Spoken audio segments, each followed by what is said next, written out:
Okay, my outstanding friends, another year has almost gone by, and mud fossils are starting to become more accepted. Now, Merry Christmas to you all, and I can give you a present, I hope. And it may turn out not to be a present, we'll have to see. What would you like most for Christmas, for whatever? I would like to be understood for what I am trying to present. And having someone not listen to you when you try to present something, you're never going to be understood. So I am going to try to give you a way to present our new knowledge in a less aggressive way. Let's go with that. But that'll be my present to you if it works. If it doesn't work, back out of it instantaneously. If somebody really goes crazy, well, but it's up to you to present it in a way, and I will explain to you. It's called the roarian argument. I'm not kidding you. Oh man, it's just too much. But anyway, Merry Christmas to you, and I hope this works out for you. I want comments on this. I really want to know what happened if you do what I am going to ask you to do. And all it's going to take is less than 1 minute little clip of showing this right here. A hair follicle could be the solution to being understood. I suppose that's the first time in history anybody's ever said that. A hair follicle could make people understand you. Well, maybe it will. Let's see. Okay, my friends. This is going to be fun. Are you up for a little clandestine activity? This is going to be fun. I'm going to tell you right now, I'm going to set you up for having a great time. Now, everybody gets together at Christmas pretty much.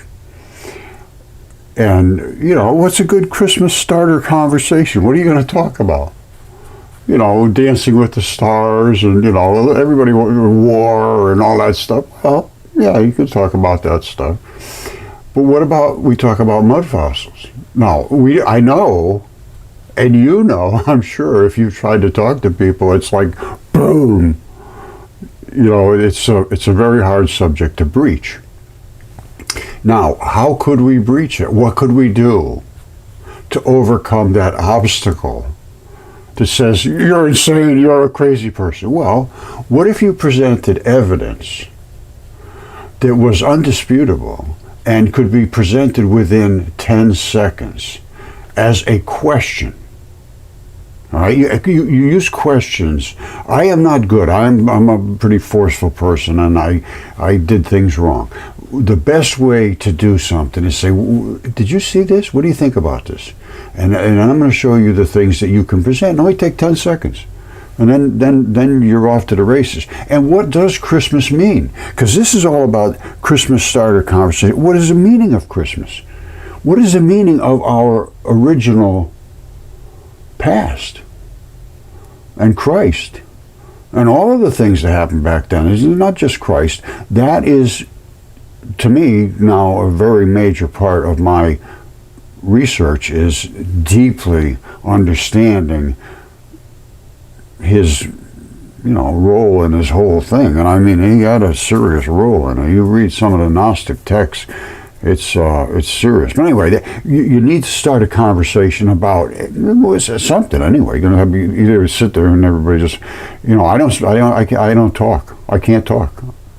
That's why I didn't go to any of the things. I don't even think anyway, when I first started, I was so aggressive that I alienated people and I made them dislike me, to put it mildly. So I sort of retreated, and I've sort of been on my own for a while now. But I think the thing has turned around a little bit where people are starting to realize this is not a joke, this is not foolish. But nobody still is really able to engage in a conversation. Now, this, I would think, Christmas would be the time to have this discussion. But it has to be, you got to use what they call the roarian argument. I'm not kidding you. That's the name of it, roarian argument. Let me show you. This is just crazy. Look at this stuff. The roarian argument is a rhetorical and conflict resolution. Because this is a conflict. Trust me, this is a conflict.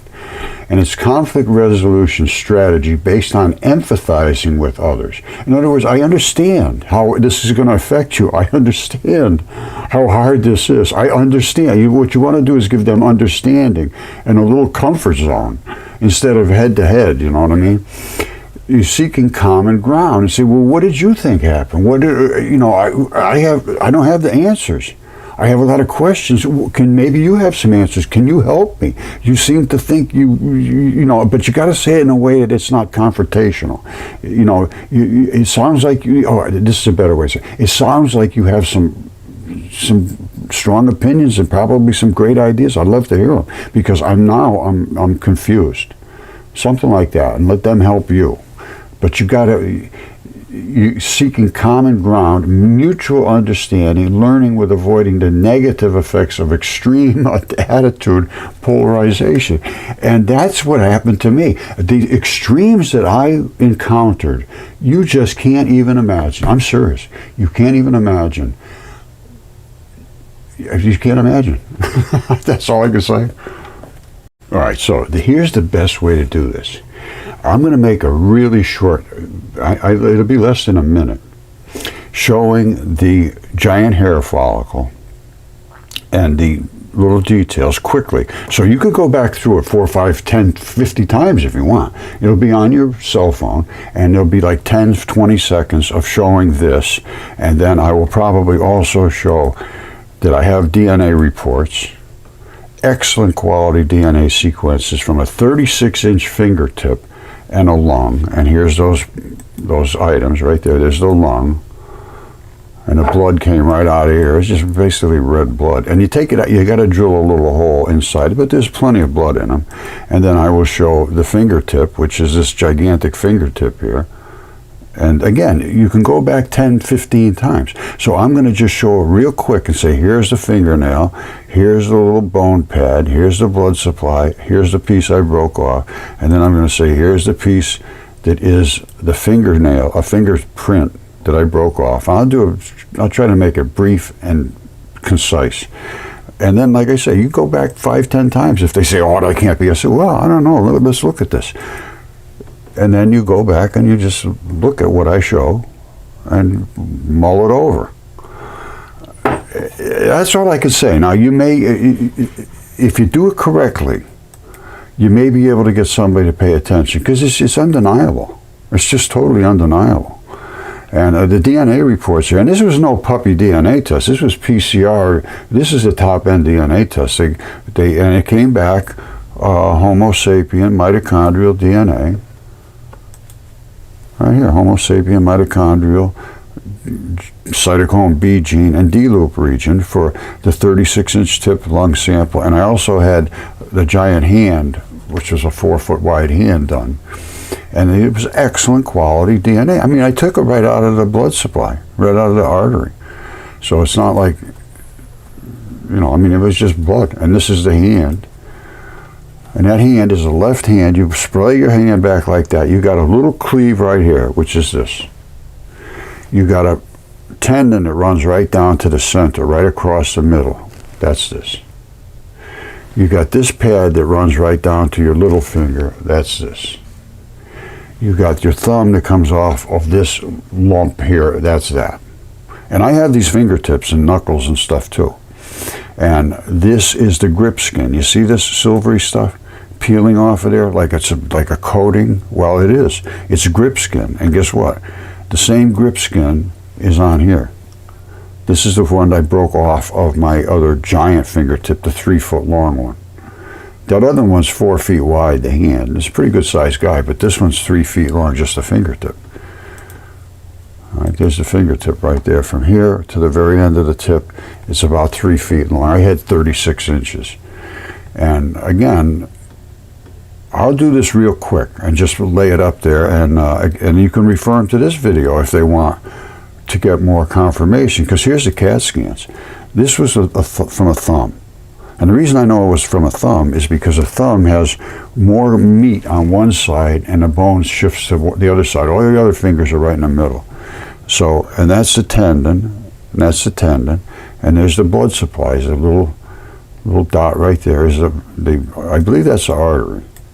And this one over here, the little dot right there, is the vein. I'm not sure which one is which, to be honest with you. It's hard to tell because this is almost like a reverse colorization.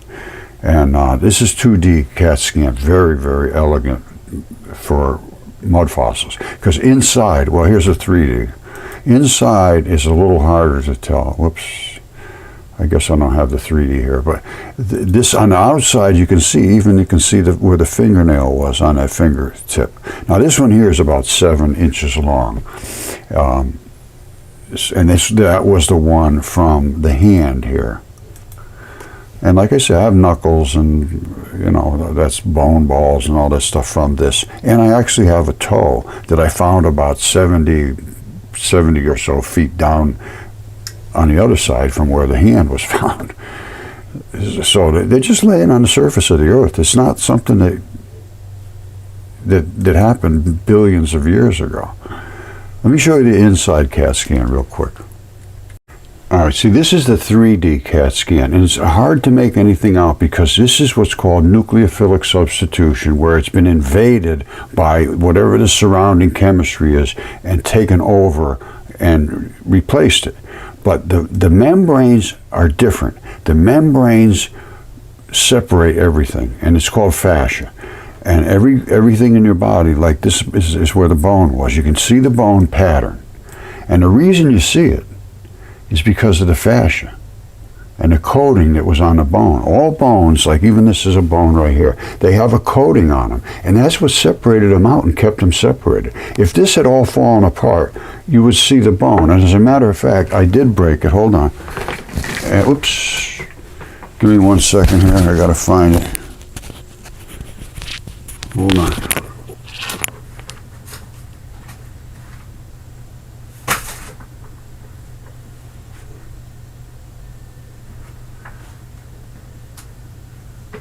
I can't believe it. Hold on, stay with me.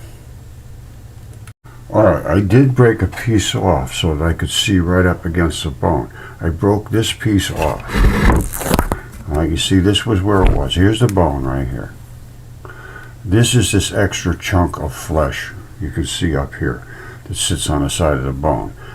This was one of those tendons. You can't see it unless you do the 2D. And this was the other. Now I broke this one right off. And you get right down to the bone, and there is actually bone in there. I looked at it with a microscope and checked it out, and it's actually still some bone, bits of bone down in here. It hasn't transitioned completely, but this was where that piece I broke off so that I could look at the bone. All right, and again, these were both the tendons. All right, so this is it right here. And I broke this piece off. So there it is. This is this. Broken off. We're down to where the bone is. And that's where the bone is. And this is the other one. Again, you can't see that. You'd never know that was there. Without the 2D CAT scan. Jesse Grout and Associates did this. They did 2D and 3D for me. 7 CAT scans. Showing, and this also, you can't see where the fingernail was on this, but you can in the 2D. The 2D is the way to go. You see that? That's this one here. You never know there was a fingernail. You see it? There it is right there. It's right over in here somewhere. That's this gouge right here. So it runs right up over here. You'd never see that. Alright, and they did 7 CAT scans for me. And no charge. I was just blown away. They were the nicest people, and they just did a fabulous, fabulous job. Jesse Grout and Associates. If you ever need any work like that done, because they do everything, and they work for the top people in the world. All the top companies in the world do business with them. So They're not just a quick on and off. I had other ones, CAT scans done. Just one other one, and then I realized they just weren't capable. But Jesse Grant and Associates was, and Fabio and Jesse, thank you, my good friends. I will always be appreciative of what you did, and hopefully you'll be understood as being true scientists. Right now, let's just go back to one other thing. All right, so we talked about the Roarian argument. Now, I am going to show you this, and I am going to basically pretend that I don't know what it is, and it sure looks like this, and so forth, by just showing this. And I'm only going to go for, like I said, about a minute. And I'm not doing it to lie or to deceive anyone. I'm doing it to ask a question. I won't pretend I don't know what it is. I'll just ask, boy, this sure looks like this, and this sure looks like that, and so forth. What do you think? And that's how I'll leave it. All right, and then you can present that to whoever you want in a gentle way. Boy, this really looks like it sure could be. I'm telling you, it is what it is. I know exactly what it is, and you do too, I'm sure, if you're paying any attention and you have actually watched. The problem is they won't watch. They won't listen. There's just an instantaneous disconnect. Instantaneous.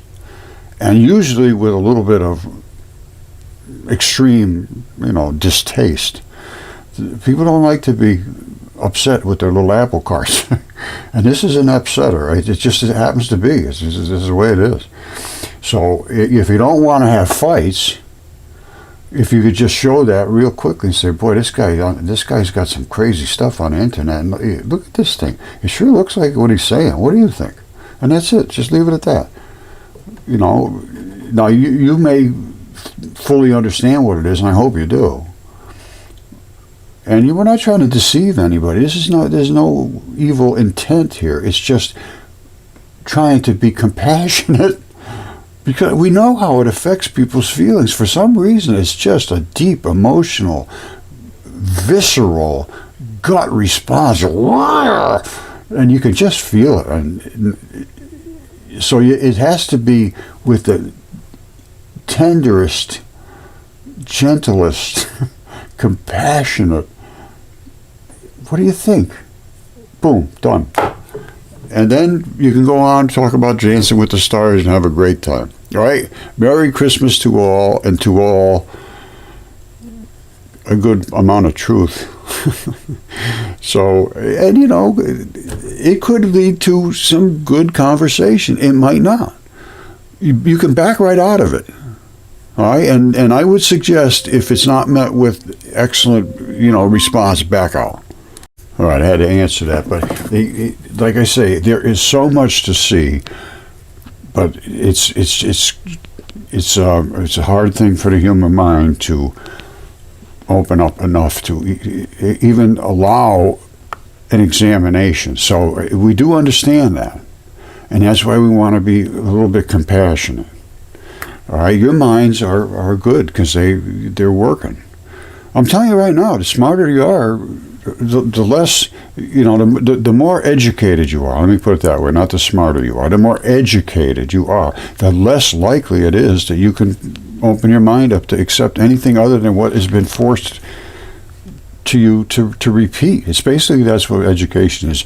You're forced to repeat exactly what they tell you. And I know they know now. These things are not correct, they're saying.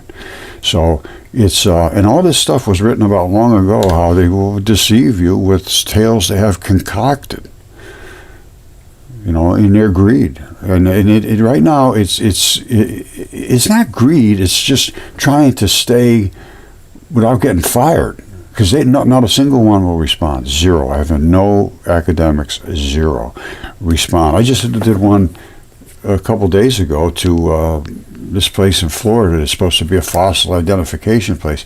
I show them the no toes and all that stuff, and feet and everything with toes sticking out of them. Oh, that's just, things can erode and look like other things. No, they can't. These were feet. So, we've got to get a broad discussion between people that have no skin in the game. In other words, these people right now that I'm presenting it to, they don't want to know about it because to them it's a real disaster. To us, it's knowledge, it's opening, it's understanding. To them, it's destruction. And I understand how they feel. Now, if they were to engage, they have a lot of knowledge built up to a point where they can't answer questions. Now they can answer the questions, work on that knowledge, and still be the instructors and the educators. That's okay. But you have to open your mind to start looking and accepting. And that's what's not had happened. And it's and I've been really kind of getting nasty about it because it's been 15 years that I've had all this information and not a single one, zero, will respond and discuss this with me in an open, rational way where I can record it and say, I've talked to this expert and he says this. I've talked to experts and they say, you're right, don't use my name. Don't use my name. And, I don't normally. But other ones don't say anything, don't use my name, they just call me an idiot. And those people, I use their name. I said, well, this guy, he won't pay any attention. He's the one that's the idiot, not me. So you got to be really gentle. That's all I can say. I love you all. I'm going to put this little tiny video up. And again, just pay attention. Grab that video. Put it on your phone. It's a conversation starter. All right? Merry Christmas. I hope Santa Claus is good to you. If you've been good. And if you've been bad, you're going to get a coal in your stocking. I was just getting ready to put the video up, and I just had a feeling, the coal in your stocking, what's that for? To feed the fires of hell? If you've been good, you get something nice. If you've been bad, well, you know what happens.